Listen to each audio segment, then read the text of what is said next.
প্লাস্টিকের বালতিতে Emerson rod দিয়ে জল গরম করছেন, খুব সাবধান।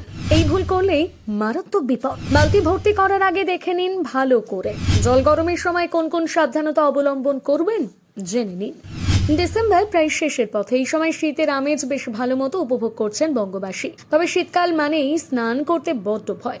এই ঠান্ডায় কনকনে জলে স্নান করার কথা ভেবে অনেকেই শিউরে ওঠেন, কিন্তু স্নান না করে কি আর থাকা যায়? অগত্যা ভরসা গরম জল। এই শীতে গরম জল ছাড়া স্নান করার কথা যেন ভাবাই যায় না। জল গরম করার জন্য যে দুটি জিনিসের সবচেয়ে বেশি প্রচলিত, এর একটি হলো গিজার, অন্যটি হলো ইমারসন রড। গিজারের চেয়ে ইমারসন রডের ব্যবহার অনেক বেশি, কারণ এটি গিজারের চেয়ে অনেক সস্তা। এতে বিদ্যুতের খরচও বাঁচে। কিন্তু এই ইমারসন রড যতটা উপকারী ততটাই বিপজ্জনকও বটে। আপনি জল গরম করার সময় যদি এই ভুল করে থাকেন তাহলে কিন্তু সর্বনাশ। কোন কোন সাবধানতা অবলম্বন করবেন? সারা বছর জুড়ে ইমারসন রডের বেশি কদর না থাকলেও শীতকালে এর কদর বেড়ে যায়। তবে ইমারসন রড ব্যবহার করা কিন্তু মোটেই চারটিখানি কথা নয়। ইমারসন রড ব্যবহারের ক্ষেত্রে বেশ কয়েকটি নিয়ম মেনে চলা উচিত, না হলে বড় ক্ষতি হতে পারে, এমনকি বিপদও হতে পারে। আপনার একটু ভুলেই সব পুড়ে ছারখার হয়ে যেতে পারে। তাই জল গরমের সময় সাবধানতা অবলম্বন করা উচিত। জল গরমের সময় বেশিরভাগ মানুষই প্লাস্টিকের বালতি ব্যবহার করে থাকেন। এক্ষেত্রে কয়েকটি দিক আপনার মাথায় রাখা জরুরি। লোহার বালতিতে ভুল করেও ইমারসন রডে জল গরম করবেন না।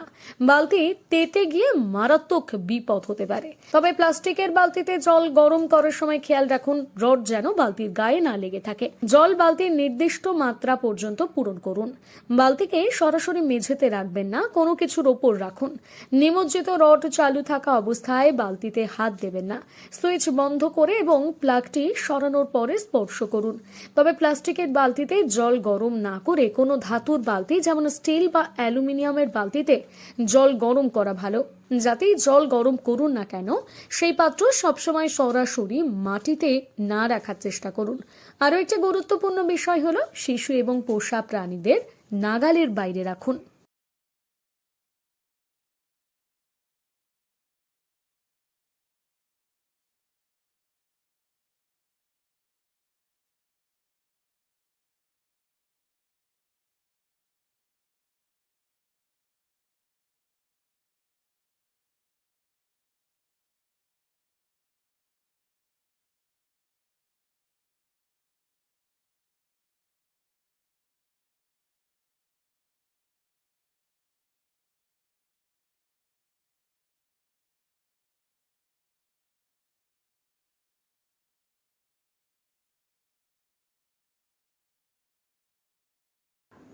Bureau report, Bengal.